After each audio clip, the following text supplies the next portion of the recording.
이제 오피스텔에 대한 장단점을 분석을 했다면 지금은 상가에 대한 장단점을 한번 분석을 해보겠습니다. 자, 상가는 실질적으로 장점과 단점이 구분이 되지가 않습니다. 상가는 100% 입지에 따라서 장단점이 나뉜다라고 보시면 될 것 같아요. 지도를 보면서 좀 설명을 드리려고 하는데요. 그래서 상가에 대해서 첫 번째 예를 들 곳이 바로 이 동탄 2기 신도시입니다. 동탄역이 있고 이쪽 위쪽이 시범단지 구간이라고 보시면 되고 이쪽 중간은 중동탄이라고도 얘기를 합니다. 그리고 밑으로 내려가 보시면 이제 남동탄이 이제 이번 달부터 해서 계속 입주가 시작되고 있다라고 보시면 좋은데요. 지금 북동탄 같은 경우에는 다 완공이 다 돼서 지금 활성화가 다 잘 되어 있다라고 보시면 되는데요. 오히려 이 동탄역 주변보다는 오히려 이쪽 11자 상가와 그리고 항아리 상권, 동탄은 이 두 군데가 가장 크게 활성화된 곳이라고 보시면 좋을 것 같아요. 11자 상가 앞으로는 이제 프라자 상가들이 위치가 되어 있으면서 그 뒤쪽으로는 주택형 상가가 있기 때문에 오히려 뭐 고깃집이라든지 치킨집이라든지 커피숍이라든지 이런 것들이 잘 구비가 되어 있고 요 항아리 상권 같은 경우에도 이 시범단지와 주변 아파트 분들이 가장 많이 몰리는 곳이라고 보시면 됩니다. 그래서 제가 오늘은 이 항아리 상권에 대해서 좀 깊이 있게 말씀을 드리면요. 자, 항아리 상권 중에서도 시범반도 유보라 아이비파크 4차는 주상복합으로 되어 있어요. 1층은 상가로 되어 있고 지하는 이마트가 현재 운영을 하고 있습니다. 그래서 이쪽도 마찬가지로 앞에 대로변이 있고 8차선 대로변이에요. 이쪽은요. 큰 대로죠. 그리고 이쪽 앞에 전면부 상가와 후면부 상가 이렇게 두 군데로 나눠져 있다라고 보시면 되는데요. 많은 분들이 상가하면 당연히 대로변 상가 그리고 아니면 코너 상가 많은 분들이 찾는 건 다 이쪽이에요. 그리고 아니면 주출입구 상가 주출입구 쪽에 있는 거 이쪽에 있는 거 자, 이런 쪽으로 이제 많은 분들이 상가를 제일 처음 보실 때, 가장 분양가도 비싸게 책정이 되어 있는 부분들인데, 근데 본 물건, 여기 이제 시범 반도 유보라 아이비파크 같은 경우에는 오히려 전면부 상가보다 후면부 상가가 더 분양가가 비쌌습니다. 자, 왜 그러냐? 어떻게 전면부에 대로변에 끼고 있고, 그리고 앞에 아파트 단지도 있고, 주변에 이렇게 아파트 단지도 있기 때문에 오히려 이쪽 전면부가 더 노출이 더 잘 되지 않을까요? 라는 얘기를 많이 하시는데, 근데 여기는 특이하게도 전면부는 전면부보다 오히려 후면부가 더 비싸기도 했고, 더 인기가 많았습니다. 왜냐? 이 앞에 바로 프라자 상가들이 형성이 되어 있어요. 이 프라자 상가들은 뭐냐면 위에 층들은 이제 학원들이 들어가 있고 1층도 마찬가지로 뭐 커피숍이라든지 뭐 아이스크림집이라든지 옷가게 이런 것들이 다 입점이 돼 있어요. 그러다 보니까 이 프라자 상가와 맞물리게 오히려 이 골목이 오히려 많은 분들이 차 없는 거리로 해서 걸어 다닐 수 있고 수혜를 보는 지역이라고 보시면 돼요. 그래서 이쪽으로 많은 분들이 더 인구 유입이 더 많이 이루어지고 있다고 보시면 됩니다. 동탄 주민센터까지 있기 때문에 여기는 단순히 동사무소만 운영하는 것이 아니라 뭐 노래교실이라든지 학원이라든지 여러 가지 아이들을 교육할 수 있는 곳들이 큰 주민센터입니다. 그러다 보니까 오히려 이쪽 안에 있는 대로변보다는 오히려 이 골목 안쪽으로 해서 프라자 상가와 이 주상복합의 후면으로 만나는 부분 이쪽이 더 많은 사람들이 이용을 하고 있습니다. 오히려 이 전면부는 지금 현재 공실이 나 있는 상태예요. 당연히 코너 상가라든지 이마트 옆에 있는 곳 이런 것들은 지금도 권리금이 많이 붙었다라고 얘기를 들었는데요. 이런 것들은 우리가 소위 아는 통념을 깨는 얘기들이죠. 대로변 상가를 주목해라. 근데 여기는 오히려 8차선 대로변이다 보니까 오히려 흐르는 상권이 더 많습니다. 그냥 지나가는 상권이라고 얘기를 하죠. 그러다 보니까 머무는 상권이 사람들이 더 많이 모이고 오히려 더 많은 사람들이 찾는 곳이다. 그래서 저도 이 상권을 보면서도 정말로 이제는 우리가 아는 것처럼 코너 상가, 대로변 상가로 노출이 잘 되는 곳이 아닌 오히려 머무는 상가라고 해도 사람들이 더 많이 몰리는 곳들, 학원들이 있고 이마트가 옆에 있으면서 더 많은 사람들이 찾는 곳들이기 때문에 이쪽이 오히려 더 상권 형성이 더 잘 되어 있다라고 보시면 좋을 것 같습니다. 다음 상가 입지에 대해서 다시 한번 좀 살펴보면요. 그 다음 보여드릴 곳이 바로 이 마곡지구입니다. 마곡지구는 현재 30% 정도 대기업들이 다 입주를 한 상태이고, 이제 앞으로 연구단지라든지 계속 이제 대기업들이 입주를 한다라고 보시면 좋을 것 같아요. 현재 뭐 LG라든지 롯데, 넥센, 코오롱, 이랜드, S-오일 이런 어떤 대기업들은 현재 입주를 해서 지금 운영을 하고 있고, 많은 직장인들이 이쪽을 다니고 있다라고 보시면 돼요. 자, 그러면 현재 이 마곡지구의 가장 큰 상권이라고 보면 여기 마곡나루역 앞에 이쪽 상권이라고 보시면 될 것 같아요.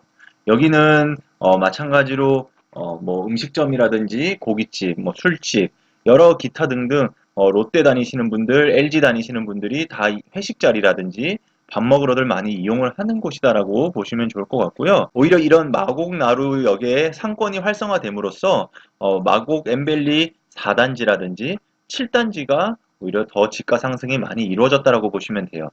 이쪽 서울식물원도 마찬가지로 5월 1일 날 이제 개관을 했기 때문에 많은 사람들이 더 많이 찾는다라고 보면 이 마곡나루역 요 주변이 더 많이 활성화될 것이라고 예상을 할 수가 있습니다.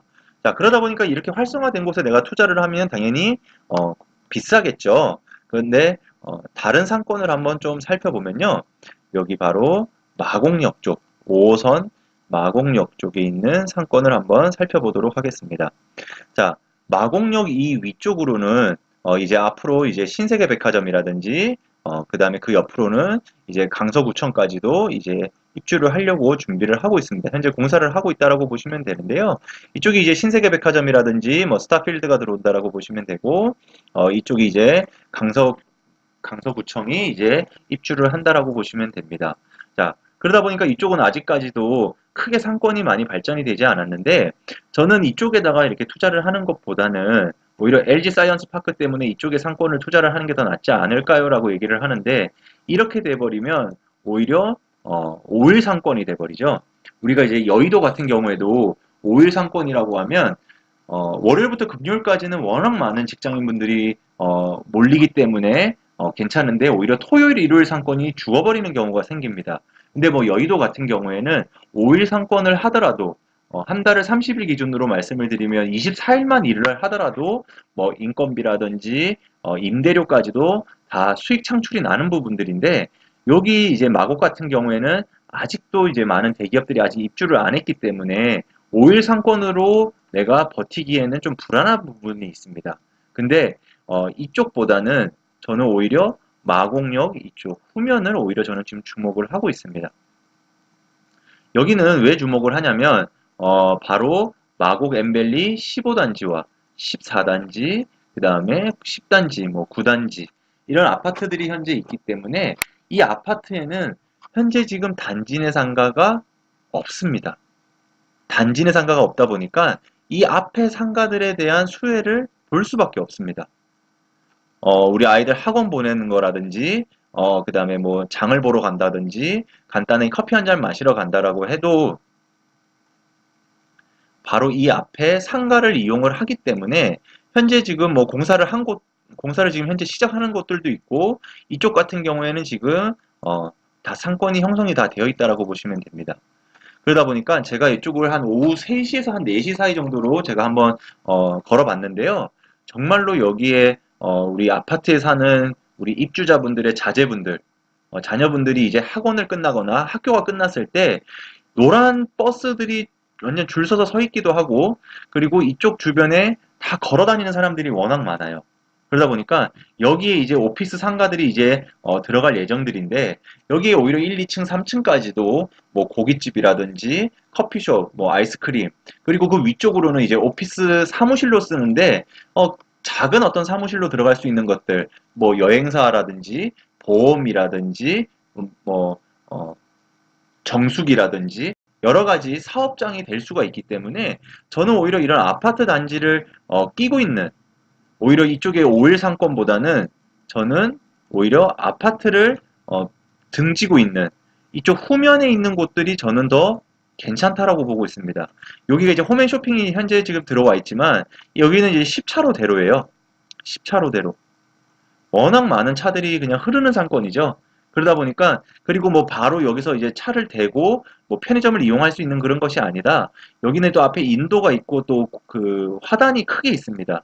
그래서 그냥 정말로 지나치는 상권이고 오히려 내가 밥을 한번 먹거나 그냥 커피 한 잔 마시더라도 다 이 안쪽으로 들어올 수밖에 없는 구조입니다. 그래서 이 마곡역 요 뒤쪽으로의 상권들도 저는 눈여겨보면 좀 좋을 것 같다. 그래서 우리가 다들 아는 어떤 대로변 상권과 좀 차별화되어 있습니다.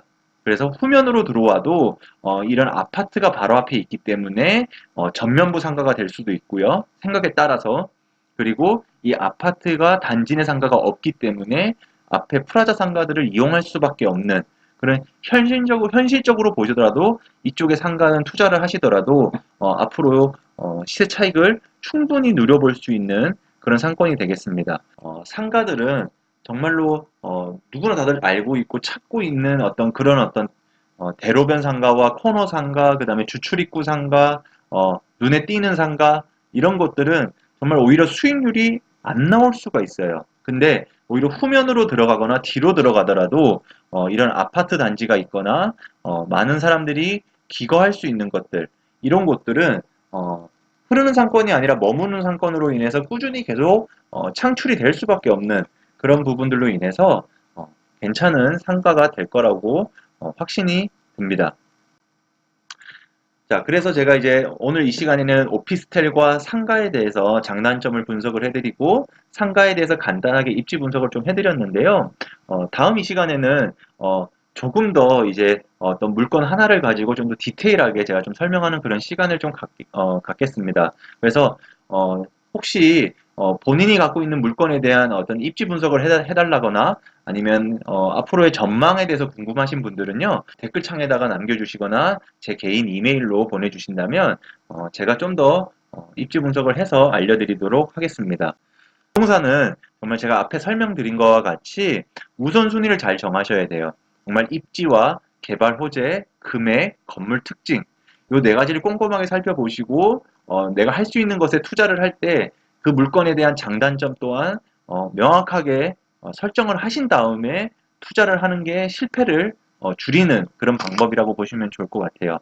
저도 좀 더 부동산 투자의 현명한 방법을 제가 알려드릴 테니까요. 구독과 좋아요 눌러주시고요. 다음 이 시간에도 많은 시청 부탁드리겠습니다.